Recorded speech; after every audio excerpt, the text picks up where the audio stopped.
Kekhawatiran ini adalah sesuatu yang sifatnya universal dan bisa terjadi kepada siapa aja, kepada tidak memandang agama, ras atau apapun. Merasa khawatir selalu ada dalam hidup manusia. Nah, sekarang pertanyaannya adalah kita sebagai anak-anak Tuhan, sebagai orang-orang Kristen, bagaimana sih kita menanggapi kekhawatiran dalam hidup kita? Nah, seolah-olah gampang ya Pak ya, seolah diucapkan gampang, tapi untuk dipraktekkan kadang susah. Nah, yang sering yang kita lakukan malah adalah apa? Kita berpegang kuat kepada kekhawatiran kita. Saking kita terlalu khawatirnya sampai kita tuh lupa ada Tuhan. Gitu.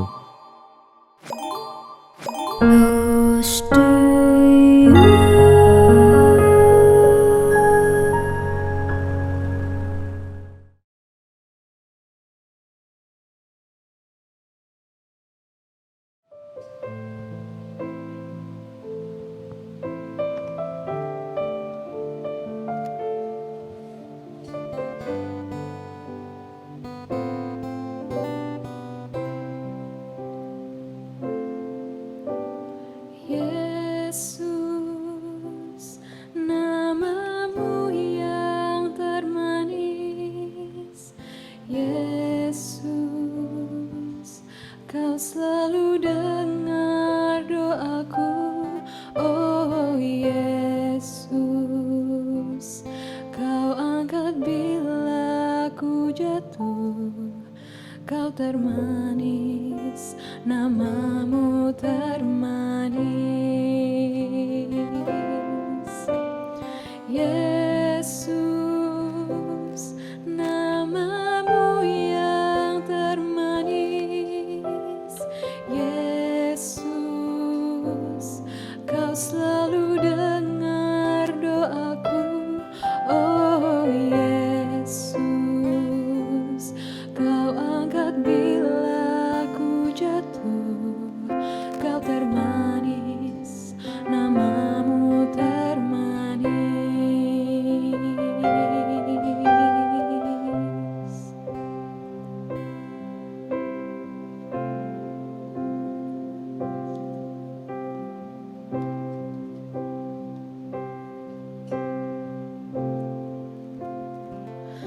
Bila kau izinkan sesuatu terjadi,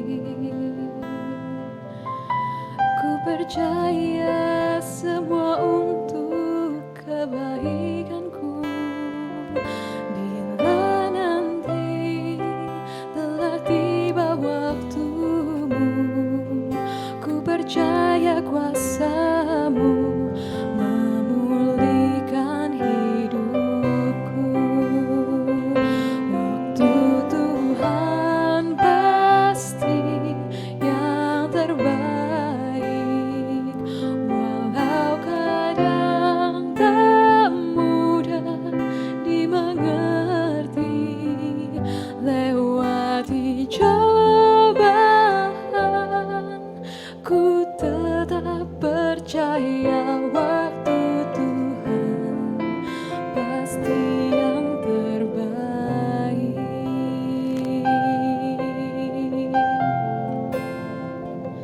Bila kau izinkan sesuatu terjadi,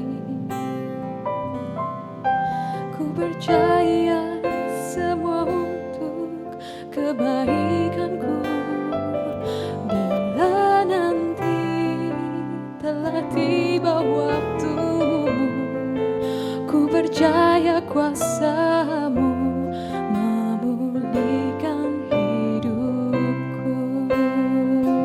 Waktu Tuhan pasti yang terbaik, walau kadang tak mudah dimengerti.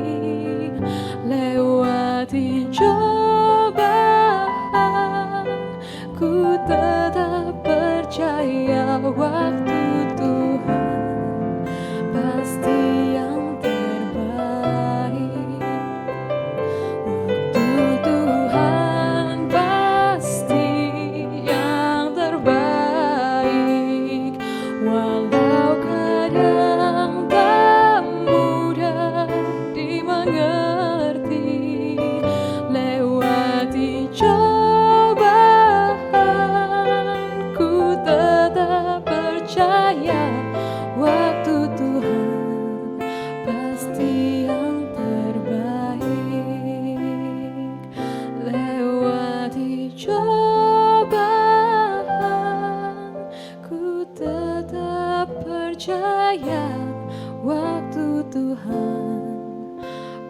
pasti yang terbaik.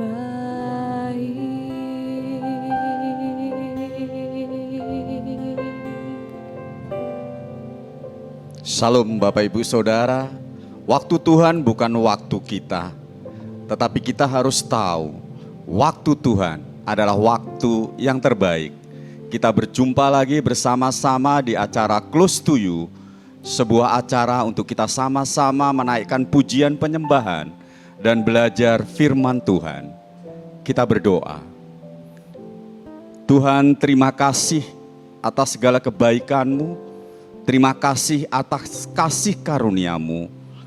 Biarkanlah semakin hari Engkau terus tuntun kami untuk semakin mengerti apa yang Engkau ingin lakukan, kami lakukan dalam hidup kami. Terima kasih Bapa. Kami sebentar akan menikmati firman-Mu, sharing tentang firman-Mu. Roh Kudus, Engkau terus beracara pada acara Close to You kali ini. Dalam nama Yesus, haleluya. Amin. Bapak Ibu, hari ini kita akan berdiskusi mengenai hidup dan kekhawatiran. Dan hari ini saya sudah bersama-sama dengan Pak Stephen. Terima kasih Pak Stephen untuk waktunya. Dan hari ini kita akan berdiskusi mengenai hidup dan kekhawatiran Pak Stephen. Dan kalau bicara hidup kok pasti ada kaitannya dengan kekhawatiran. Nah, apa yang Tuhan taruh dalam hati Pak Stephen ini mengenai hidup dan kekhawatiran? Iya, saya di kali ini mungkin kita akan coba lihat Pak ya, karena kita lihat bahwa kekhawatiran ini adalah salah satu yang bisa dibilang kadangkala itu tidak terlepas dari manusia, baik dia pun Kristen, non-Kristen, dan ini terjadi pada semua orang mengenai masalah kekhawatiran, karena kekhawatiran ini adalah sesuatu yang sifatnya universal dan bisa terjadi kepada siapa aja. Kepada tidak memandang agama, ras atau apapun, merasa khawatir selalu ada dalam hidup manusia. Nah, sekarang pertanyaannya adalah kita sebagai anak-anak Tuhan, sebagai orang-orang Kristen, bagaimana sih kita menanggapi kekhawatiran dalam hidup kita? Nah, ini yang menjadi tema ini Pak. Mudah-mudahan kita bisa share mengenai masalah kekhawatiran ini gitu. Iya. Kita akan membedah di Matius 6 ayat 25 ya Pak Stephen ya.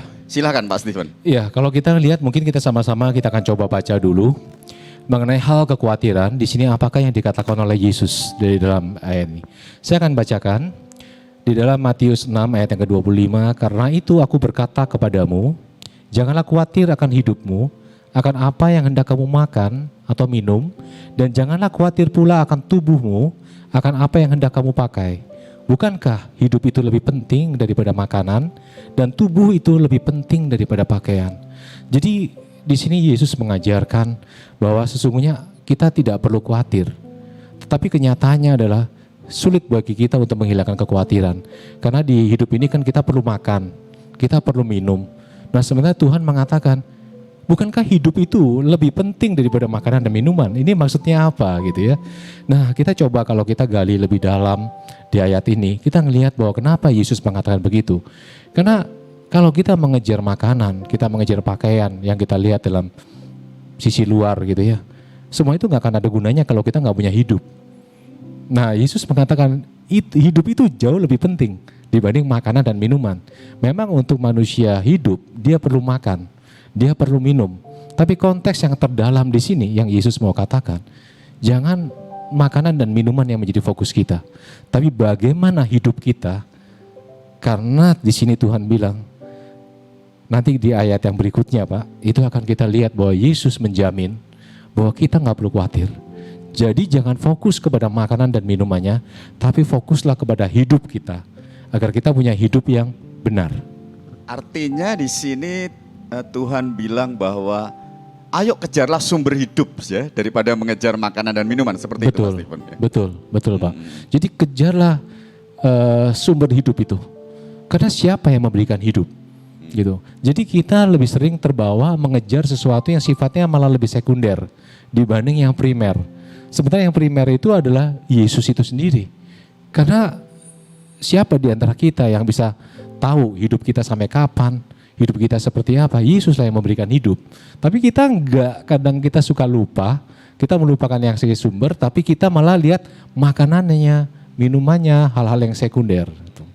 Artinya ketika kita mengejar yang primer tadi dan mengejar Yesus sendiri itu sebagai sumber hidup, makanan, pakaian itu Tuhan pasti sediakan ya. Betul, Pak. Luar biasa. Betul, betul. Dan kalau kita lihat, Pak, mungkin ya kita bisa ke ayat yang kedua, Ya. mungkin. Nah, di ayat yang kedua yang kita juga akan share itu yang dari 1 Petrus 5 ayat yang ke-7. 1 Petrus 5 ayat 1 Petrus 5 Ya. ayat yang ke-7. Di sini masih bicara mengenai kekhawatiran, di mana di sini dikatakan bahwa serahkanlah segala kekhawatiranmu kepadanya, sebab Ia yang memelihara kamu. Nah, ini kaitannya dengan ayat yang tadi kita baca sebelum Matius sama. Jadi kita diminta untuk menyerahkan kekhawatiran kita.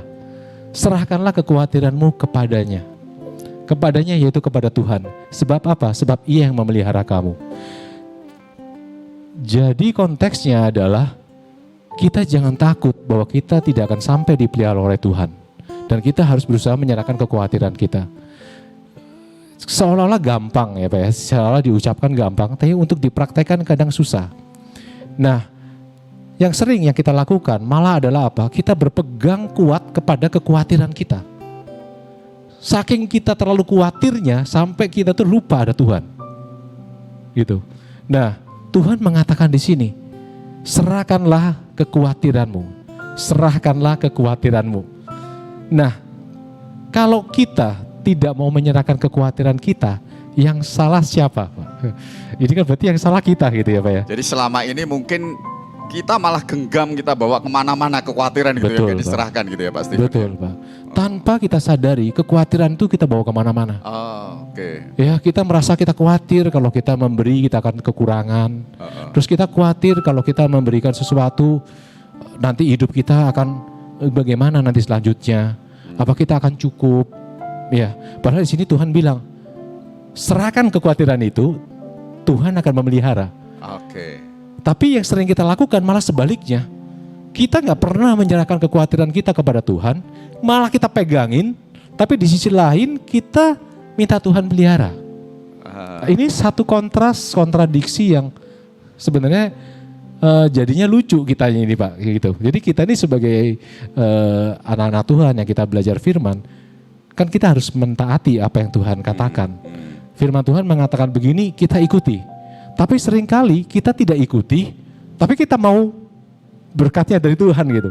Tapi mengikutinya enggak gitu Pak, gitu. Nah ini. Iya, menarik sekali ini, saya juga dibukakan dengan luar biasa bahwa Tuhan gak akan pelihara kita kalau kita terus bawa kemana-mana kekhawatiran ya. Betul sekali Jadi Pak. tahapan pertama adalah kunci supaya Tuhan memelihara kita adalah kita serahkan dulu Betul. kekhawatiran itu. Betul. Barulah Tuhan memelihara. Betul gitu sekali ya. Pak. Oke, Jadi kita serahkan dulu semua kekhawatiran kita, Tuhan akan pelihara kita. Tapi selama ini kita nggak mau menyerahkan kekhawatiran kita karena bisa diartikan kita nggak percaya sama Tuhan. Artinya bisa jadi selama ini kita berpikir bahwa makanan, minuman itulah yang memelihara kita. Betul Pak. Pekerjaan, uang itulah yang memelihara kita. Betul Pak. Ya, kita Betul. mengandalkan itu gitu Betul. ya. Kita lupa sama Tuhan yang memelihara. Betul Pak. Oke. Gitu. Menarik sekali. Dan bicara mengenai hidup dan kekhawatiran ini kan nggak pernah lepas-lepasnya ya, Pak Stephen. Nah, dalam pengalaman Pak Stephen begitu ya, ketika mulai mengambil langkah untuk menyerahkan kekhawatiran itu, nah, apa yang terjadi Pak? Begitu kita mau menyerahkan kekhawatiran itu. Nah, di saat kita mau menyerahkan kekhawatiran itu, memang mungkin yang saya bisa katakan begini Pak, nggak gampang untuk menyerahkan kekhawatiran itu, karena kita merasa bahwa kadang-kala itu kita tuh jauh lebih pintar, lebih kuat daripada Tuhan, dan kita rasa kita bisa menyelesaikan masalah itu sendiri, dan tanpa sadari itu sering kita lakukan gitu. Jadi yang kita hadapi pada saat ternyata di satu titik Tuhan memberikan kita kesempatan untuk kita belajar Pak. Di saat kekhawatiran itu terus kita pegang dalam hidup kita, ternyata masalah itu gak selesai. Tapi kemudian pada saat kita mulai berserah kepada Tuhan, kita izinkan Tuhan bekerja dalam hidup kita, oh masalah itu malah selesai. Nah di situ malah kita belajar. Mungkin banyak pengalaman yang terjadi gitu ya, yang berkaitan sama itu, di mana semakin kita menggenggam kekhawatiran kita, bukannya kita semakin baik kondisi kita, malah semakin gak baik kondisi kita. Nah, dari situ kita lupa bahwa Tuhan tuh menjanjikan serahkanlah gitu, dan aku yang akan memelihara kamu. Jadi kita ini di sisi lain bisa dikatakan tidak mengizinkan Tuhan bekerja dalam hidup kita. Yang tidak mengizinkan Tuhan bekerja dalam hidup kita siapa? Kita sendiri. Karena dengan kita menggenggam kekhawatiran kita, berarti kita merasa kita gak perlu Tuhan. Kita kuat, kita bisa menyelesaikan itu sendiri. Saya gak butuh Tuhan. Padahal Tuhan udah siap. Aku siap, aku ada untuk kamu. Tapi kamu genggam kekhawatiran kamu. Nah ini, jadi pemikiran ini yang kita harus perbaikin. Puji Tuhan Bapak Ibu Saudara. Mari kita serahkan kekhawatiran kita dan Tuhan akan memelihara kita. Siapa yang memelihara kita, itu akan menentukan kita khawatir apa tidak. Dan saya akan bacakan lanjutannya Pak Stephen ya. Di ayat 26 Matius 6 tadi, luar biasa sekali. Pandanglah burung-burung di langit yang tidak menabur dan tidak menuai dan tidak mengumpulkan bekal dalam lumbung, namun diberi makan oleh Bapamu yang di surga. Bukankah kamu jauh melebihi burung-burung itu? Bapak Ibu, malaikat tidak ditebus tapi kita ditebus. Karena kita berharga di mata Tuhan. Kalau kita berharga di mata Tuhan, Tuhan pasti pelihara kita. Caranya apa? Serahkanlah kekhawatiran kita.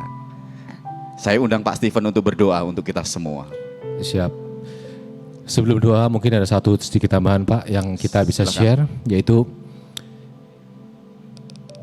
Tuhan itu jauh lebih siap dan Dia sangat siap untuk memberkati kita. Tuhan juga sangat siap untuk melayani kita sebenarnya. Itu Tuhan sendiri yang mengatakan.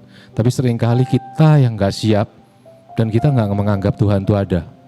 Itu yang menghalangi kenapa kita tidak menerima berkat dari Tuhan. Tuhan serasa jauh dan segala macam. Di dalam Markus 2 ayat yang ke-17, itu Yesus yang mengatakan bahwa aku datang untuk yang berdosa. Bukan untuk orang yang benar, karena orang yang sakit itu yang memerlukan tabib, bukan orang yang sehat. Jadi di sini kita bisa simpulkan Tuhan itu datang untuk kita semua, karena kita semua ini adalah orang-orang yang kalau kita punya kekhawatiran, berarti kita kan punya rasa sakit dalam hati ya Pak ya. Nah Tuhan datang untuk kita. Jadi itulah kita harus belajar kepada Tuhan, dan itulah bedanya Tuhan kita dengan orang lain. Ya, Haleluya. ya itu. Ya. Nah mari kita akan berdoa sama-sama. Tuhan Allah Bapa kami yang di surga, sungguh kami bersyukur Tuhan untuk firman-Mu yang kembali mengingatkan kami bahwa sungguhnya Engkau selalu ada untuk kami ya Tuhan. Terus ada. Engkau tidak pernah jauh Tuhan dari hidup kami.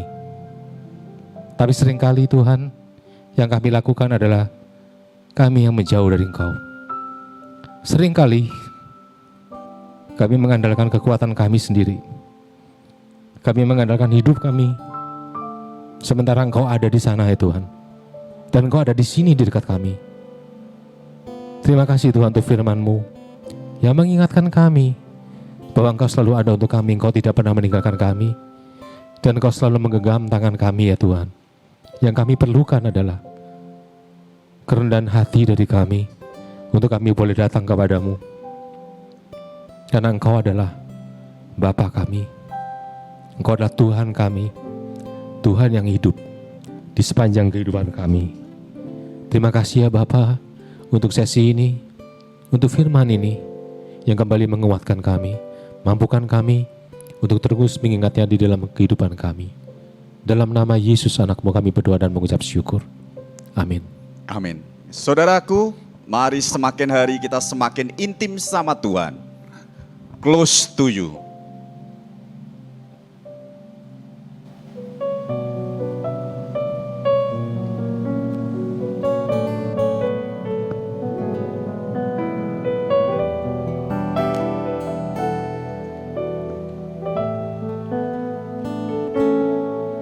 Ketika ku hadapi kehidupan ini, jalan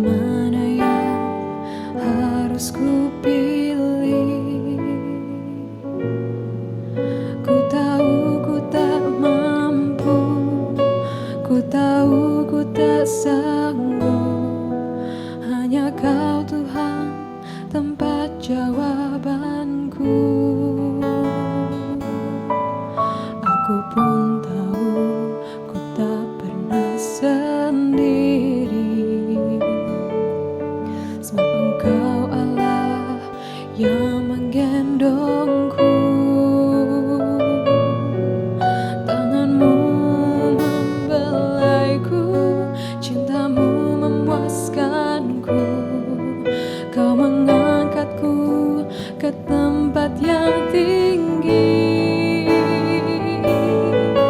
Janjimu seperti fajar pagi hari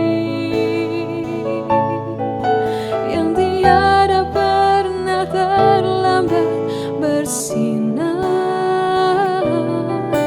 Cintamu seperti sungai yang mengalir, dan ku tahu betapa dalam kasih-Mu.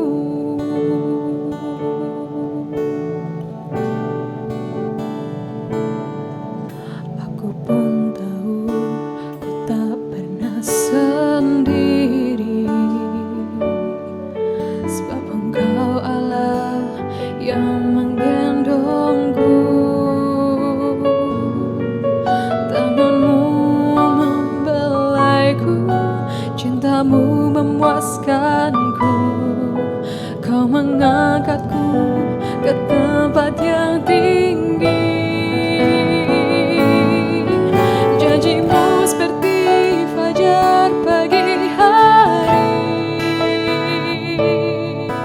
yang tiada pernah terlambat bersinar. Cinta-Mu seperti sungai yang mengalir, dan ku tahu betapa dalam kasih-Mu. Janji-Mu seperti fajar pagi hari yang tiada pernah terlambat bersinar. Cinta-Mu seperti sungai yang mengalir, dan ku tahu betapa dalam kasih-Mu. Dan ku tahu betapa dalam kasih-Mu.